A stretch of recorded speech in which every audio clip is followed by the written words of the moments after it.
آج کی رات دنیا کا سب سے بڑا سمندری ٹکراؤ ہونے والا ہے۔ اس وقت پوری دنیا کی نظریں مشرقی وسطی کے پانیوں پر جمی ہیں کہ اگلے چند گھنٹوں میں کچھ ایسا ہو سکتا ہے کہ جو پوری عالمی سیاست کو ہلا کے رکھ دے گا۔ آپ سب جانتے ہیں کہ 44 ممالک نے مل کر غزہ کے لیے 50 سے زائد کشتیوں پر ایک قافلہ تیار کیا تھا، اور یہ قافلہ اس وقت غزہ کے پانیوں میں موجود ہے، جو چند گھنٹوں کی مسافت میں ہے کہ غزہ میں داخل ہونے والا ہے۔ اور اس قافلے کا مقصد صرف غزہ کے معصوم بچوں کے لیے ادویات یا خوراک لے جانا نہیں ہے،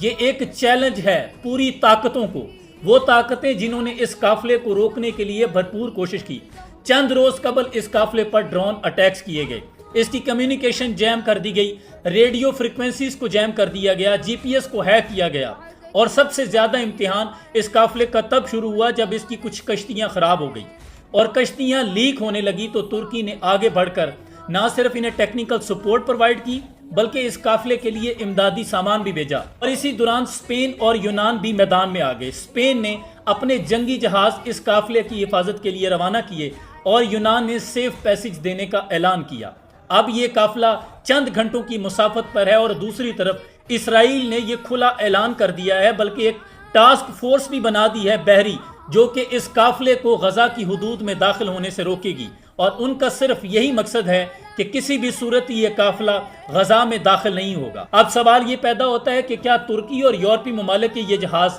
اسرائیل کے مد مقابل ڈٹ جائیں گے، یا پھر دنیا ایک ایسے مارکے کی گواہ بنے گی جو پوری دنیا کی سیاست کو ہلا کے رکھ دے گا؟ کیونکہ یہ مارکا ہے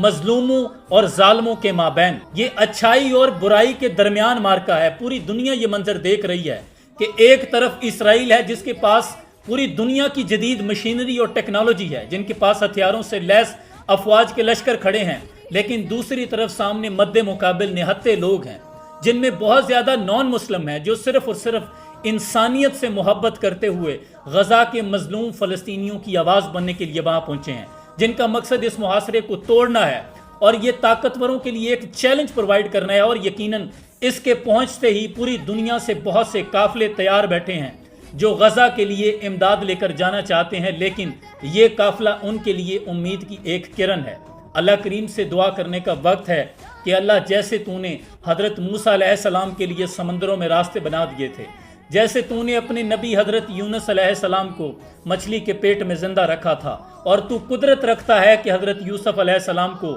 کنویں سے نکال کے مصر کے تخت پہ بٹھا سکتا ہے، اور تو طاقت رکھتا ہے کہ ابراہیم علیہ السلام کو نمرود کی آگ میں محفوظ رکھ سکتا ہے۔ میرے مالک، آج تو اس قافلے کی حفاظت فرما، کیونکہ یہ پوری دنیا کو ایک اچھائی کا پیغام دینے نکلے ہیں کہ مظلوموں کے حق میں نکلنا چاہیے، ظالموں کے خلاف عالم بغاوت بلند کرنا چاہیے۔ میرے مالک، آج تو اس قافلے کی حفاظت فرما۔ تمام لوگوں سے یہ گزارش ہے، سینیٹر مشتاق احمد خان بھی بار بار یہ کہہ رہے ہیں کہ لوگوں دعائیں کرو، یہ دعاؤں کا وقت ہے، اور اس قافلے کی حفاظت کے لیے عالمی میڈیا پر پریشر بلڈ کرو۔ ہر بندہ اس ساؤنڈ پر ویڈیو بنائے، ہر بندہ اس کارواں کے لیے، اس قافلے کے لیے ویڈیو بنائے۔ وہاں نہیں پہنچ سکتے تو ایٹ لیسٹ ہم یہاں بیٹھ کر سوشل میڈیا کا استعمال تو کر سکتے ہیں، جبکہ سینیٹر مشتاق احمد خان کا جو موبائل ہے اسے ہیک کر لیا گیا ہے، اب ان سے بھی رابطہ نہیں ہو رہا، وہ کسی اور سگنل کے تھرو اپڈیٹس دے رہے ہیں۔ اللہ اس قافلے کی حفاظت فرمائے۔ اس ویڈیو کو، اس پیغام کو زیادہ سے زیادہ شیئر کریں۔ سلام پہنچے۔